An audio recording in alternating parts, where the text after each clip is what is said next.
Hello, you guys, and happy Friday to you guys. Friday the 13th!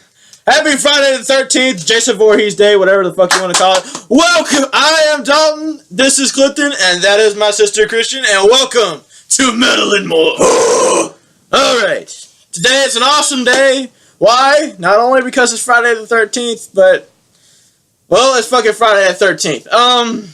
It's not the only good news we have today. Yeah, actually we have a fun fact for you. Believe it or not, Tupac Shakur, actually died on, September the 13th, 1996, which... Friday the 13th! Yes! Go look it up. It's a true statement. Illuminati. No, I'm kidding. Anyway. But hold up. Let me go ahead and branch off to this. We brought up Tupac today because we're actually going to put a little bit of even more. Yeah, we're actually going to... And more. Do a little bit more than just metal and rock, so we're actually going to bring in a little bit of hip-hop knowledge. Okay, anyway. So, for those that probably might know this or not, if you read the title of this video, it is the 7th episode, which is related to our news, actually. Time out. Before I get to the news. What? This is Christian, by the way. Yeah, that's Chris. That's Chris. That's my sister. I'm sorry. I love you. Wait, why? Okay. Anyway. I've been on the show like 3 times already. Yeah, this is Chris. Yeah, She's been here. 3rd time. If you haven't noticed, she's actually been here for like 3 episodes. Hi, how you doing? I'm the annoying one. Yeah. Anyway, back to the 7. This is episode 7. I'm dedicating this episode to number 7 of Slipknot, Mick, who actually had a serious injury happen when him and his brother got into a knife fight. They were intoxicated. Drunk people do stupid shit. Especially if you're in a metal band and exactly. your brothers. Exactly, man. I mean, you're going to do stupid shit. But, you know, Mick's brother Andrew stabbed him in the back of his head. I think it was the back of his head. With a knife. First of all, you can't get much more metal than that. The fact that Mick lived makes him even more metal. But the good news is, from what we've been told and what we have found, is that he is actually doing okay. Yep. So. Corey has tweeted out that, you know, he's doing good. He's in the hospital right now. Nothing has been hit too hard. You know, he's going to be out for a minute. So, best of luck to Mick. We got to get you back on. I mean, come on. Y'all got the Gray album. It's a great chapter. The Great Chapter tour y'all are doing right now. So, you got to... You know, you got to get better for us, man. We can't just have James. And I'm not even going to Carolina Rebellion this year, it doesn't seem like. So, I just really want you guys to be there and fuck everybody's brains. Yes, bring some culture to South Carolina. Yeah. Please. Yeah. So anyway, respect to number 7. We love you, Mick. We love you, Slipknot. Rock on. Stay metal. Maggot King, right here. The Jester. The Jester. Yeah, okay. Okay. We actually got some amazing news that we just found out yesterday. Do you want and what would that be? Do you want to say it? She has to say it. What is it? Come on. So don't start clapping yet. Say it first. What is it? Dahvey from Blood on Dance Floor got arrested for having child pornography. Yes, what we fucking pornography. Wait, no. This nigga has finally gone to jail for getting child pornography found on his PC. This is what happens. I hope to holy fuck this is true. Because if it's not, I don't give a fuck. I'm still rolling with this. This is awesome. I do hope he's in jail. I do hope he goes straight when he's in jail. And that's no offense to gay guys. He just does not make gay guys look awesome. He's not even... It's not that he's gay. It's the fact that he is a true pedophile. I mean, there's been rumors about it for years. But apparently it has been proven true. And the Seenie Weenies didn't believe it. Sorry, Seenie Weenies. But your God... Yeah. Just stick with Blackville Broads and we won't hate you as much. At least none of them are pedos. Yeah, well... None of them are pedos. I don't know. Andy cutting his hair made him look kind of like a pedo. They He's just not look a like pedo. transvestites, okay? Okay. In my news, the reason I am wearing this shirt today is because today is lead frontman of Disturbed and Device, David Draymond's 42nd birthday today. Damn. Happy motherfucking birthday to you, good sir. Motherfucker, dude. I didn't know, dude. I thought he was in his 30s. Oh, good lordy. Damon is 42. So happy birthday to you, David. Keep it rocking. You're awesome. Okay, I don't want you getting upset about this, so I'm going to say the last one. Actually, I think I can handle it. Can you manage? I can manage. Be strong. Okay. Unfortunately, we do have some dim, sad news on this news. More piss off news than anything else. You know. It did it upset me. Being a Static X fan. They finally have the autopsy for Wayne Static's death. A lot of people have been wondering because for the longest time people were saying, "Oh, it must have been a drug overdose," and then others were saying, "No, he just died in his sleep." And I was like, I don't know. He was pretty fucking young. I don't see how the fuck that makes any sense. And here's why. They finally have his autopsy. Apparently, he had taken some oxycodone, which was given to him by his wife because of some pain he was going through, and it was a mixture of drugs. It was oxycodone, Xanax, and the whole thing is because he took it with alcohol.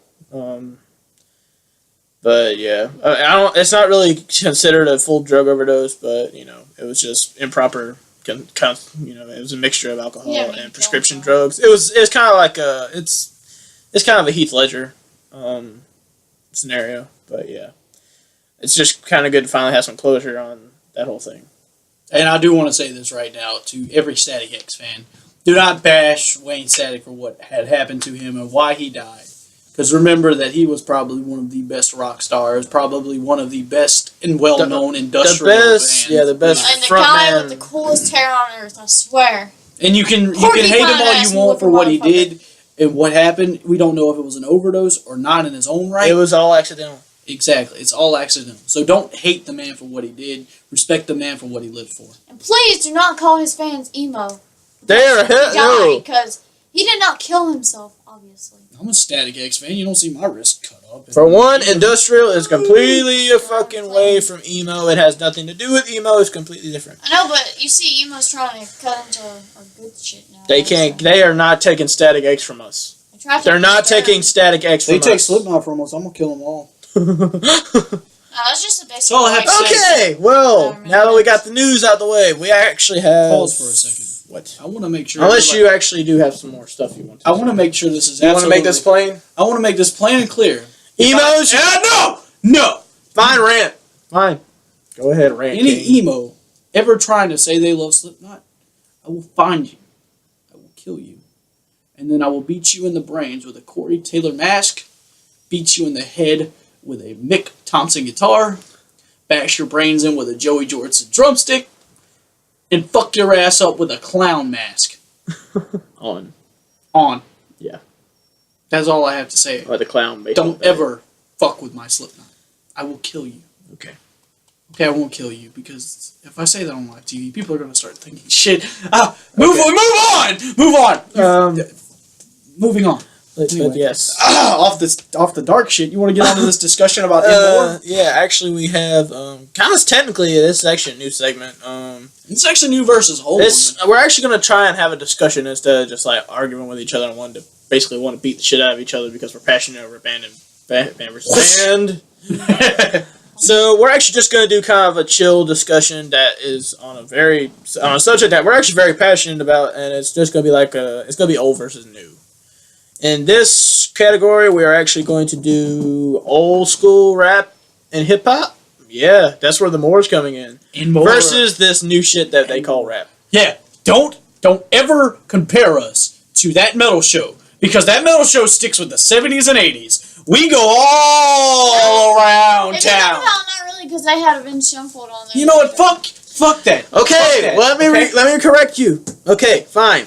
They only stick with hard rock and metal. That's all they stick with. See, we are everywhere else. Yep. Okay. So let's go this new version. So just to prove that to you, we're actually going to show you our knowledge in this field. So. All right. So I'm gonna start off with this. I'm gonna go off. This was before Wilson. First of all, we are in true unanimous agreement that old school rap is 10 times better than new school rap. And old school rap in our hearts is everything from the late 80s to the late 90s and into the partial millennium. Basically, when 01 is when shit just happened and hit the fan. Basically, when hip hop first came about until early millennium. Yeah, when Lil Wayne came out. But when Lil Wayne came out and everything started kind of going to shit. The last good year that we had with hip hop at all was probably 2009. Eminem. No, it wasn't. That was a horrible album by him. Never mind, 2008. What the hell, dude? 2005. That's better. Okay. Jesus Christ, 2008. God damn. Jesus fucking Christ, that was not a good year for them. What, the Recovery album was what? The fucking, just like the Relapse and Recovery were the worst two Eminem albums that ever came out. I hated both of them. I listened to like they were the beginning. I listened to like Insane off the Relapse album and My Mom and 3 a.m. and all that shit, but that was other his shit. That was his fucked up album.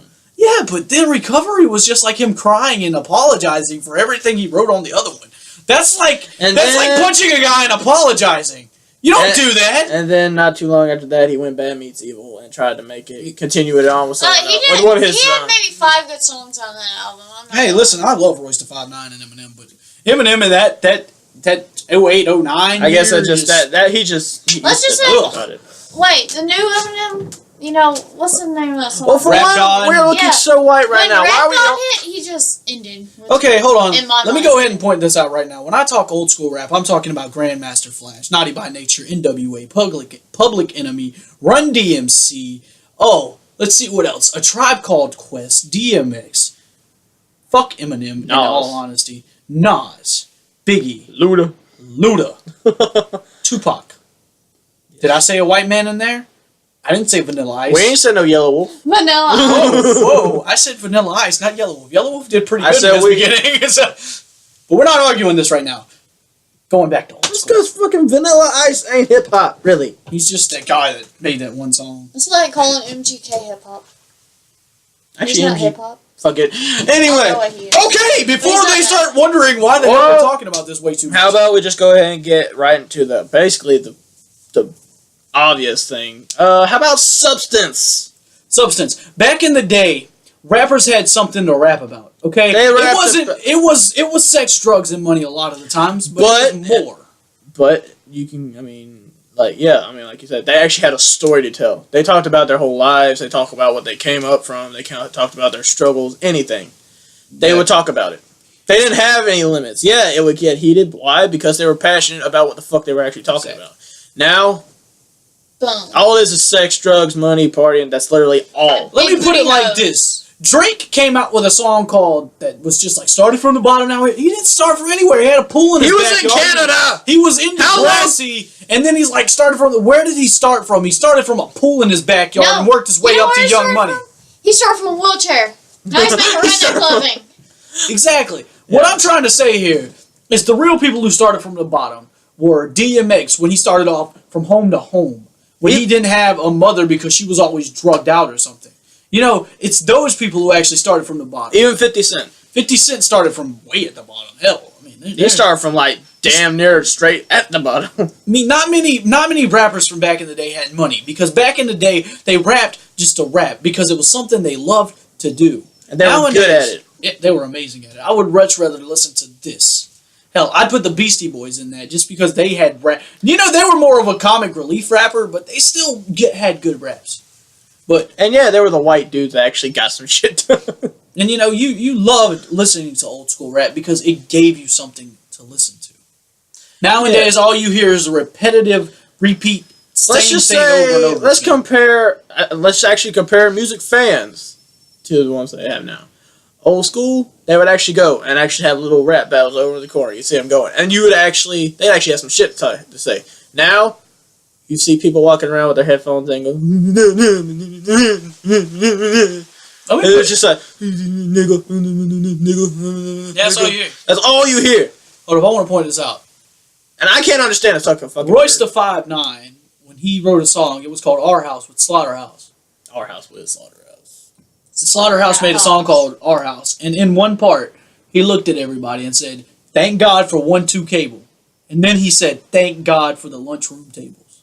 That is where rap began, was lunchroom tables, one man going at another man, rapping after rapping after rapping, freestyle, paper. It didn't matter, they were rapping.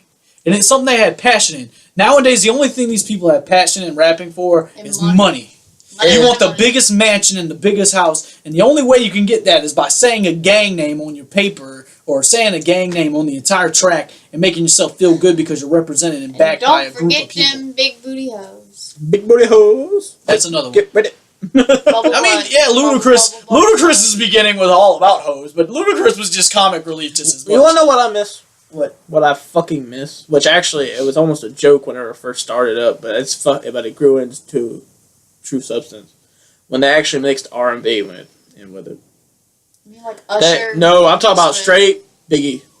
Biggie was probably Biggie was the first one to actually start. Well, not really the first, but it's how he. Well, started him and Tupac were actually probably the two main ones who actually put R&B. They threw R&B in there, and they actually worked shit with it. They actually put music into the rap because they understood that rap was a talent. Yes, it was poetry, and if they had the rhythm to go along with it, it made a great song. But they also knew that people in those days loved music, singing, the sound, and they made it innovative. And so, yeah, I mean, even their record companies would tell them, dude, we need to throw in some R&B so that we can actually get some recognition. Exactly. All right, let's do it. They did it. But, that's just, we were just discussing on that to show you that we actually know more than just rock guys. We wanted to appeal to the whole entire audience that we have. Yeah. Even if it probably is just metal people right now. We're trying to see if we can reach out there a little bit more. We're grabbing at air right now, hoping somebody will, magically pop in our hands and bring, 1,000 other people. We're actually, believe it or not, we are doing this for you guys, but we're not just doing it just for views. We're doing it because we actually love doing this show. Yeah.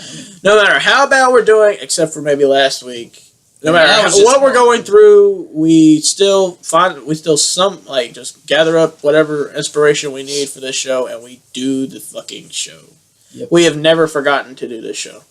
There has not been a week since we started the show that we missed a week. Yeah. Now, there may be coming this summer because I won't be here, or Dalton will keep it going, and I'll be on Skype on another computer or something. Some kind of... Or it might just be me. Dalton, somebody's going to keep it going. And her.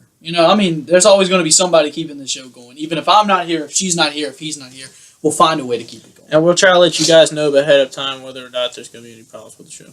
Exactly. We may miss a day, but we will not miss a whole week. Okay. Well, off of that heartfelt subject, we love you guys. Well, I'm kind of crying right now. All right. Well, I don't know. You got anything else to say? Honestly, the beats have become to where they're completely recycled. All you do is hear the same. Actually, that's completely. No. I have to disagree now. Would you let me fucking finish? No, I won't because you're about to say. Okay, go ahead. Let me fucking finish. You said this yourself today. I did not say. No. Okay, you said this. You said what I'm about to fucking say. Okay, say it. Thank you. You said that the beats themselves used to actually have some fucking movement to it. That they actually used to have something that make you want to get up and fucking move. Not just fucking take your dick, put it on someone's ass, and shake it around. Oh, that's true now. That's what I'm trying to say. You gotta let me finish sometimes. I'm sorry, you were about to hurt me because I'm about to argue with you. You did want to move back in old school rap, but in new school rap, they do have more, advanced beats. I mean, their beats are amazing. It's because I throw dubstep in there, too. They just really don't know how to rap along with them.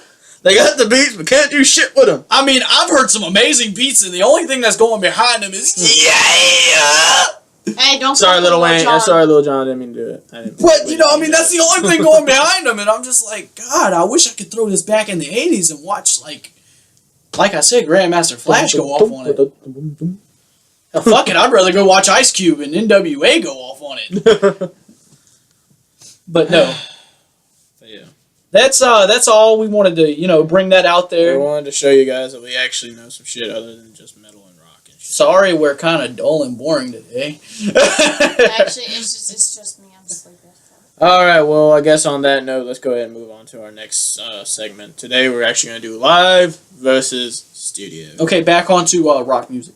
Back to our old shit. Back to shit we actually more or less know about. Today, we are going to discuss a band that most people, if you are... let's just say if you're in high school, you definitely know this fucking band if you're an alternative kid. I learned of this band in my junior year. I learned this band in my sophomore year. Kind of bad because this band's been around a while. It has. But it keeps getting bigger and smaller. And no, actually, it was my junior year. Okay. And that is Escape the Fate. Yeah. You brought it up? You know more? You talk about it. Dang, I'm talking a lot today. Anyway, I'm kidding, guys. You always do. Alright, live versus studio. Let's go ahead and put it like this. Escape the Fate is awesome in the studio. I love hearing Craig Mabbick and Ronnie. Mavic and Ronnie. They sound amazing. I don't care if it's Craig or if it's Ronnie. You put the instrumentals behind it and let them sing. They have beautiful sound, beautiful stuff. But live, they suck. Yeah.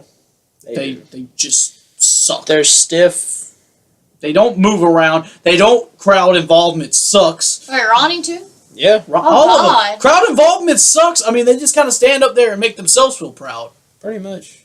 I mean, in a way, Escape the Fate's a technical dick on stage. Pretty much. But, I mean... Which really actually makes the band itself suffer, because their music itself is actually, it's really energetic and really shit and all this shit. And you would hope that they would actually be more interactive. But they're not. I mean, I've heard so many stories of where they just kind of disagree with bands. They don't stop and say, no, they let you sing along. They don't do... They might once or twice, but, to get involved, I mean, go look at involvement bands. Green Day, Slipknot, Bring Me to the Horizon. Bands that actually get the crowd involved and make them want to Iron Maiden, AC/DC, Guns N' Roses. That's better. I mean, hell, the least Metallica, definitely. The least they can do is jump around like a bunch of tards and make that's people what think that they're getting into. That's true. Hey, Iron Maiden, that's what Bruce Dickinson did after. I mean, at least they jumped around and did something. I mean, even Kiss had a good stage act. They had good stage performance. They just sucked everywhere else. But anyway, off of that subject. Yeah, that's Escape the Fate. Actually, our next subject's gonna kind of roll over into Escape the Fate. To Escape the Fate. We're actually got another new segment, which is actually, it's just kind of, we're gonna focus on songwriting today, because that's just something that we didn't really think of until now that we could actually bring up. Songwriting is like the whole substance, the whole soul behind the instrumentals and all that shit. I mean, without that, what the fuck you got? Oh, you got instrumentals. Okay, that's cool. I mean, you can work with instrumentals, but it's not going to really get you too many plays. Metal bands who do awesome, but Apocalyptica. I was about to say Apocalyptica. Apocalyptica. In Flames has their moments too. But Dragon Force could go instrumental and be good. Let me go ahead and say something about this. This one really touches home to me because me and her both are songwriters. I find a great passion in what I do. If you don't find passion in it, you're a cookie cutter. Mm-hmm. You just write songs that make people want to re-listen to them. You're looking to make money, and that's it. Substance is what gives you the drive. Seether has substance. Yes. It's bands who actually put feeling into their songs usually do better. Mm-hmm. I'm just saying that right now. Basically, and I'm gonna go off of what he said. So yeah, as you can probably tell, the subjects exactly today is going to be cookie cutter versus substance, and it's going to be surrounded by Ronnie Raddick. That's his name? Yep. I never understood his last name. I never thought it would be Raddick. Is it his real We're going to compare between... You just stop me. We're going to compare between him and Falling in Reverse and him and Escape the Fate. Cookie cutter, basically, our definition for a cookie cutter is basically those songs that the whole purpose to be catchy. And I don't know why that keeps happening. What was that? I don't know. The whole cookie cutter thing is whether it's catchy or if it's just basically just talking out your ass. When really you're just putting shit there and trying to make. You know what? This goes with the instrumentals. Let's go with that. That rhymes with that word. I think it'll make sense. And then substance is basically what he said is even what I said is the whole structure of the songs itself. So, which one's which? All right. First of all, I want to put this out there right now. Escape the Fate has the substance all day long. Think about every song you've ever heard by Escape the Fate, whether it was Craig when Ronnie was in it. When Ronnie was in it, I mean, think about it. When Ronnie was in it, As You're Falling Down, Not Too Good Enough for Truth and Cliche, The Day I Left the Womb, great songs, substance. Reverse This Curse. Reverse This Curse, a great substance song. Actually, if I wanted to, I could say Craig. I mean, there's a lot of great songs with him saying substance. But then there really, you could compare him, but then you'd have to compare Craig and all his other bands. Yeah, I'm not going into that. Let's just stick with Ronnie when he only has two. Yeah, that worked. Well, he's probably got more. We just don't know about. Well, two major bands. All right, but for one, if they're bipolar, they are definitely one's full cookie cutter, one's full substance. Well, no, you can't say that because, It's Over When It's Over is a really substantial song. Okay, fine. 80% cookie cutter. Okay, that's better. Since you gotta be so No, dude, tedious. there are a lot of Falling in Reverse songs there are a few Falling in Reverse songs that have substance, and there are also a few Escape the Fate songs that are cookie cutter songs. Situations. Situation. Well, yeah. It is. Yeah, but then again, if you think about Ronnie sung that song. Yeah, that's the whole point. We're actually just talking about Ronnie. So, you know, Not I mean, I guess you can put it 80 and 80. I mean, there's always going to be those cookie cutter songs or those substance songs. And so our statement today is, when it comes to cookie cutter, Falling in Reverse falls into that. Escape the Fate falls into substance. Yep. And we just explained why. I'm not going to reiterate my Yeah. story. If you want to rehear me talk, just go back about 5 minutes and you'll hear me again. Woo! Moving on to dedication. Actually, yeah, we're going to go ahead and bring up our dedications. This time we're not going to be rushed into trying to just pick dedications. So, I have 2 dedications today. Oh yeah. I have Alexisonfire. That is exactly how you say it. It's not Alex is on fire. Unfortunately, I have been making that mistake for a long ass time. It's okay, I was too. But it's actually Alexisonfire. It's one word. It's great. I mean, actually, wait. Go ahead and say your dedication so I can actually say what I need to say. All right. My dedication today is Dance, Gavin, Dance. Amazing instrumentals. Had Johnny Craig in it at one point. I just learned this, and my mind was blown because That it's was better now, and then it's good here, but awesome. Dance, Gavin, Dance. That's all I have to say. Actually, it's amazing. Because actually they have screaming. But they're both the guitarists. They're actually both guitarists. They're screamers. Yep. And then there's that one dude who all he does is sing, which is what Johnny Craig used to be. Then he went solo and kind of. He's still kicking ass. Kicked ass, you know. He does better solo. He does better solo. I know from experience. Yes. Trust me. Dance Gavin Dance lost a great soul when they lost him. But like I said, on that note, that's where I bring up Alexisonfire. Alexis, if you like Dance Gavin Dance, you will like Alexisonfire. It's actually pretty fucking similar. It has their hard moments, it has their soft moments. Either way, it's a very well-rounded band, but they stay in their they're well-rounded, but they don't go out of they know their barriers. That's true. And another band that I had is As Blood Runs Black. Has an amazing bassist. Oh yes. Oh yes. Still can't play that song. If you have an untrained ear, you'll just think, oh, this is just another death metal band or another deathcore band or metalcore band. And it's not. It's actually, there's just one song that just completely surrounds nothing but the bass, and it is called